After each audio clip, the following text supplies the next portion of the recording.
আল্লাহ কবুল করে নাই। বিড়ালের অভিশাপে মানুষ ফকির হয়ে যায়, বিড়ালের অভিশাপে মানুষগুলো ধ্বংস হয়ে যায়, বিড়ালের অভিশাপে দুনিয়ার সংসারের মধ্যে অশান্তি লেগে যায়।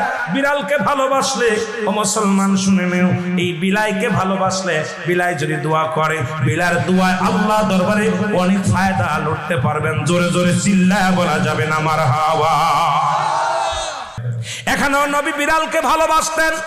এখনো মক্কা মদিনা অসংখ্য বিড়াল আছে যারা মদিনায় গেছেন হজ করতে, আমাদের সভাপতি সাহেবও গেছে। অসংখ্য বিড়াল গুলো দেখবেন মদিনার মনোয়ারায় রাসূলুল্লাহর রওজার আশেপাশে, কাবা শরীফের আশেপাশে অসংখ্য বিড়াল। ধরে বলেন ঠিক কিনা? এত সুন্দর বিড়াল যারা মক্কা মদিনায় দেখে আসছেন তাদের কাছে জিগাইবেন বিড়াল আছে কিনা। আছে। এই বিলাইদেরকে ভালোবাসবেন, বিলাইকে অভিশাপ দিবেন না।